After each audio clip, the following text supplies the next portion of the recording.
one. Let's go to the beach, let's go get a wave. De retour dans votre grande session d'information pour parler du Tour des Yoles. Jean-Claude Asselin de Beauville, bonsoir. Bonsoir Alexandra. Alors top départ demain à Fort-de-France avec le prologue. Ça y est, ce sera parti pour 8 jours de compétition, de passion, d'émotion, de grands moments en perspective, un petit peu comme l'année dernière? Alors l'année dernière, tout d'abord, il faut dire que nous avons eu une météo totalement extraordinaire et excellente. Ça, c'est une bonne chose. Ensuite, s'il faut rappeler un petit peu les principaux moments forts de ce Tour 2013, sur les 18 inscrits, vous n'avez que 4 yoles qui ont gagné une étape, à savoir une étape pour Dr Oudzapeti, une étape pour Mutuelle de Margaillard, une étape pour Brasserie Lorraine et 5 étapes remportées par UFR Champflore. Ce qui veut dire qu'ils ont largement dominé le Tour. À noter aussi le bon retour de Rosette Orange l'année dernière, qui avait eu quelques difficultés dans les tours précédents et qui se place à la 2e place sans avoir gagné une seule étape. Là aussi, c'est quand même pas mal.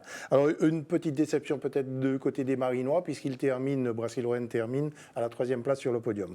Mais il faut noter une prestation excellente de tout jeunes yoleurs, à savoir les jeunes de CTDM, Centre de tri des métaux, qui, ces jeunes, après à leur première participation, terminent à la 6e place. Et là, je crois que c'est un grand coup de chapeau qu'on peut leur tirer et aussi un grand coup de chapeau à leur patron, monsieur Patrick Petitot, que je salue parce qu'en ce moment connaît quelques difficultés. Donc voilà un petit peu pour les principaux points, mais il ne faut pas oublier non plus, je ne sais pas si vous vous en rappelez, Alexandra, c'est arrivé au bourg de Trinité, dans la rade de Trinité, entre le club Tania Julians et la yole UFR Champflore, une arrivée qui a fait vibrer, je dirais, toute la Martinique, tellement elle s'est terminée au finish entre les deux yoles, avec une victoire de UFR Champflore, mais ça, c'est l'expérience qui a payé. Donc voilà un petit peu pour ce tour de l'année dernière. Et puis, à noter aussi que la yole, Joseph Cottrell Leadermat va changer de sponsor et va passer avec Digicel. Mais on reste avec une voile rouge, donc pas beaucoup de changements du côté des couleurs. Donc je propose qu'on regarde tout de suite le best-of que nous a préparé Alfred Rivières. À mon avis, cela augure de belles choses. Ah, je crois qu'on va s'amuser pendant ce tour. Voilà qui donne le là de cette 29e édition du Tour des Yoles. On a tous qu'à faire son tombé et en attendant tous, son tombé. Oui, tous les jours. UFR Champflore est le premier sur la bouée. Il aura réalisé un bon coup sur cette première étape. Le Tour des Yoles 2013, surtout au Vauclin, il est important d'avoir le style, le swag. C'est vrai qu'il y a des jolies couleurs, c'est ce qui est bien sur le Tour des Yoles finalement. Les gens s'habillent vraiment avec beaucoup de fluo surtout cette année, donc c'est pas mal, j'aime bien le fluo. Pour les yoleurs, une autre partie de plaisir commence. Moi j'ai perdu en 2009 pour 17 secondes. Moi les secondes comptent, dès que j'arrive à côté de l'arrivée, il faut faire au maximum. Ce qu'on voulait aujourd'hui c'était déjà d'arriver à Trinité, tu comprends? Et bon, retirer un petit peu de temps pour ceux qui étaient devant nous. Je vais faire préparer pour cela. Après 28 ans, la yole de Félix Mérine détient la majorité des victoires d'étape. Durant une semaine, pour les annonceurs et les communicants, le Tour, c'est The Place to Be. C'est une occasion extraordinaire de communiquer. La mode est comme les bois dressés, omniprésente sur le Tour. Sexy ou plus décalé, mais toujours coloré. Il y a une fierté, comme c'est un sport local. On s'affiche sans complexe. Le Tour des Yoles, c'est 50 000 personnes par jour sur le terrain et 100 000 personnes devant la télé.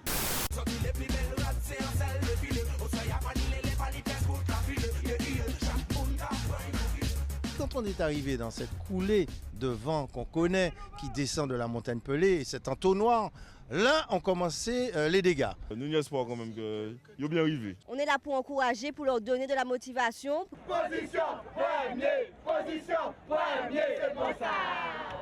Ce Karamazan joue de malchance sur cette étape. L'étape du jour fait très mal aux organismes déjà éprouvés par 5 jours de course.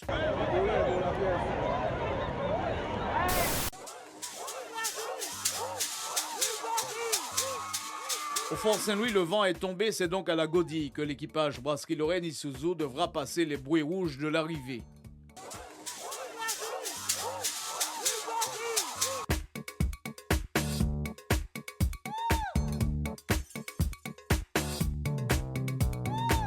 s'est battu, on a pris un très bon départ, on s'est battu.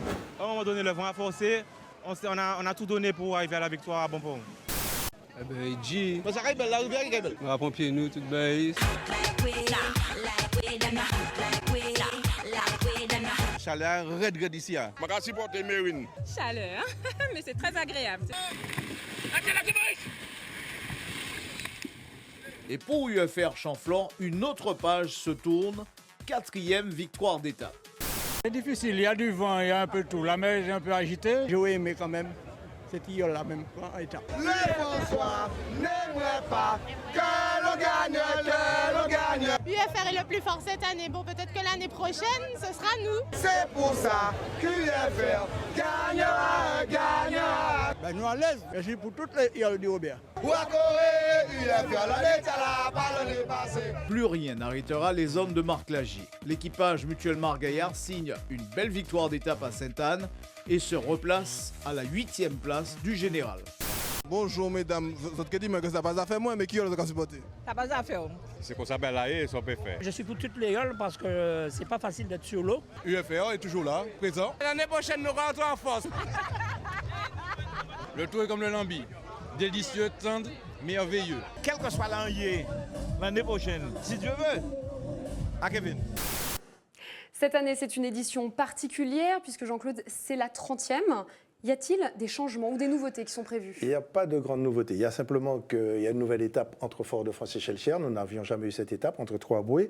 Il y a l'étape Schellcher-Diamant où on va passer à l'extérieur du rocher du Diamant et non à l'intérieur. Ça aussi, c'est presque une nouveauté, enfin on l'a déjà fait, mais pas souvent. Et puis l'étape du Diamant, la bouée ne sera plus face au Club Med avant l'arrivée, elle sera à la Pointe Borgnesse. Voilà les principaux changements qui auront lieu cette année. L'année dernière, UFR Chanfleur s'est imposé et a dominé, c'était pareil en 2011. Est-ce qu'il faut s'attendre encore une fois à une victoire de cette yole? Je ne sais pas s'il faut s'attendre à une victoire de cette yole. Je sais qu'ils sont prêts, mais ce ne sont pas les seuls prêts, car il y a bien des yoles qui ont progressé cette année. Vous avez la yole Club Tania, c'est ça. Club Tania Julians. Ensuite, la yole Orange, Rosette Orange, qui a fait de gros progrès. Vous avez des yoles, des équipages qui sont prêts. Hein, et vous avez Mutuelle de Margaillard, ce sont des yoles qui ont nettement progressé pendant l'année. Donc il faut s'attendre qu'il y aura de la belle bagarre cette année sur le plan d'eau. Météo France prévoit une onde tropicale pour mardi. Est-ce qu'éventuellement, on peut imaginer qu'une étape sera annulée, comme ça s'est déjà produit? Non, je crois que là, on ne peut pas parler d'étape annulée pour le moment. Je crois qu'il y a des spécialistes de la mer qui prendront les décisions en temps utile. Et puis, le mauvais temps, il fait partie aussi de la régate. Hein. Ce sont des yoleurs, ils sont habitués à prendre de la mer. Donc, le comité ne prendra pas de risque si le temps est mauvais. Quel sera le parcours, Jean-Claude, pour dimanche, pour le prologue? Pour le prologue, on va d'abord aller virer une vigie qui est sur le banc des Gros Îlets, c'est-à-dire face au Malécon. Ensuite, nous irons au milieu de la baie, entre la Pointe du Bout et les Temps Abricots. On reviendra au Malécon. Ensuite, on repartira vers la Pointe des Nègres. On ira à l'arrivée ensuite sur la plage de la Française. C'est un petit parcours en forme d'encre, mais c'est surtout la fête. Qu'on attend. Avec grand plaisir. C'est une semaine intense qui s'annonce pour les yoleurs, car si c'est très largement un moment de fête pour de nombreux Martiniquais, le Tour est avant tout un exploit sportif qui demande de nombreux atouts techniques, Jean-Claude. C'est justement pourquoi nous avons préparé un sujet qui permettra à nos téléspectateurs de mieux comprendre comment navigue une yole. Et surtout, ils pourront aussi mieux appréhender les termes techniques qu'on emploie lors de nos retransmissions. Alors, c'est un reportage de Thomas Turard, de Karl Dorold et d'Olivier Osier-Lafontaine. On regarde.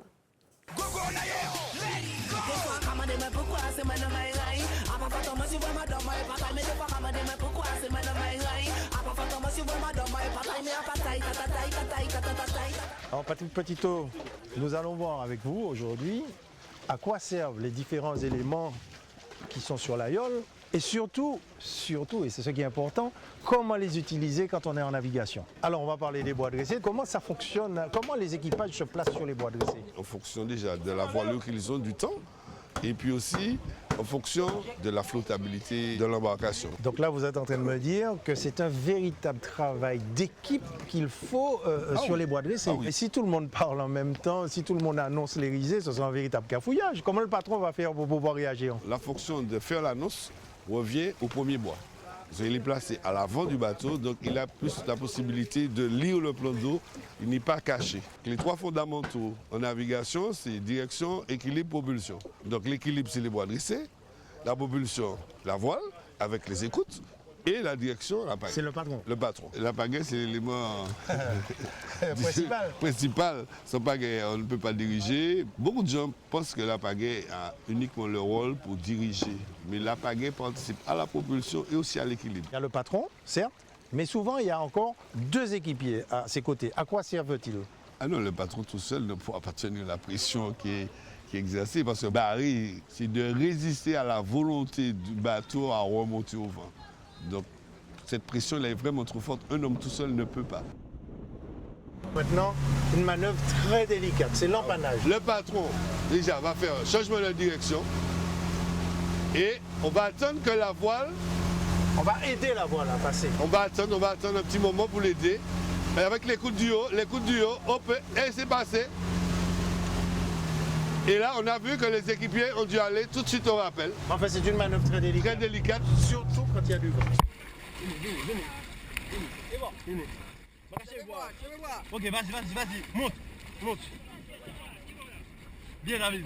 Patrick Petitot, on voit combien, avec un bon encadrement, de tout jeunes garçons peuvent naviguer sur une yole, tenir cette yole quand il y a du vent, et puis même participer à un tour des yoles. C'est ça la relève.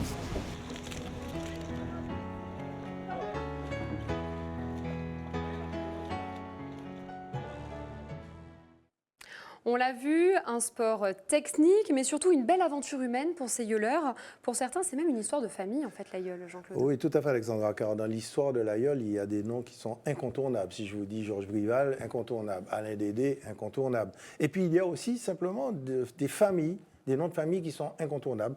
La famille Exili, c'est un nom, que ce soit de père en fils ou même en petit-fils, c'est une famille qui compte énormément dans la tradition de la yole. On regarde le reportage tout de suite de Thomas Turan, de Teddy Albert et d'Olivier Lafontaine. Ça marche. Ils comptabilisent à eux trois 9 victoires au Tour des Yoles Rondes de la Martinique. À gauche, Eugène, longtemps coursier, il a désormais un rôle clé dans l'encadrement de l'équipage. À droite, Guy-André dit Guitou, le dernier fils s'occupe désormais de l'écoute.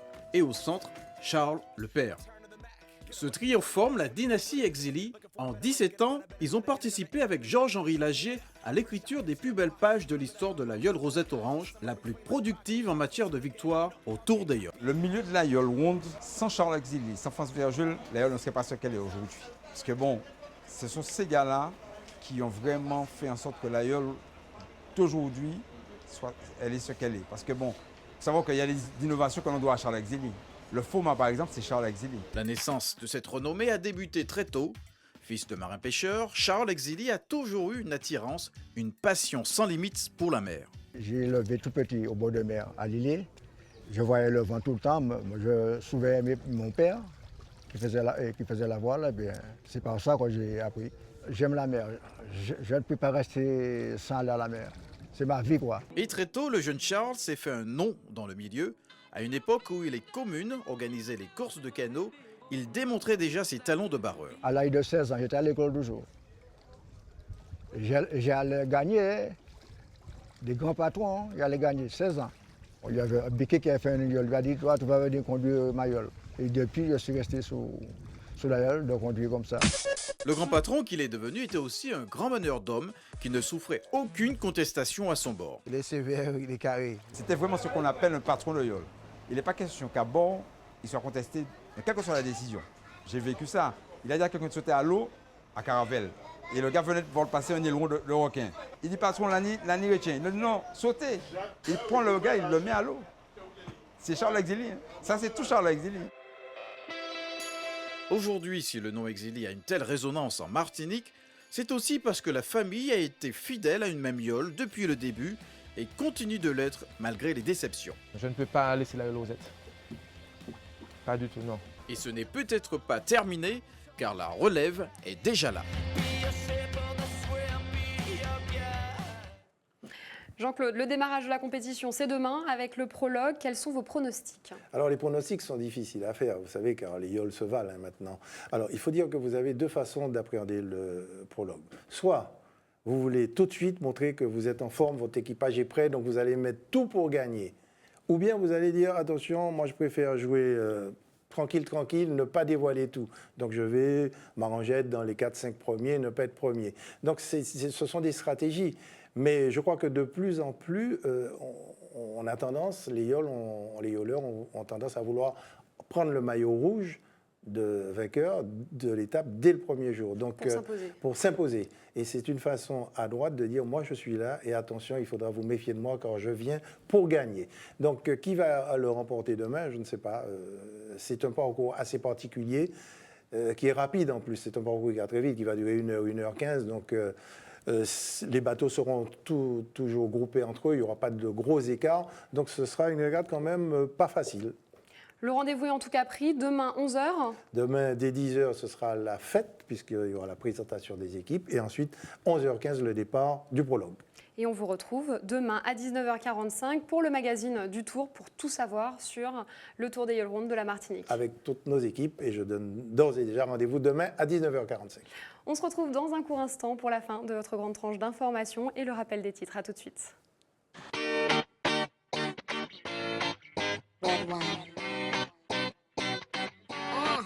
Let's go to the beach, each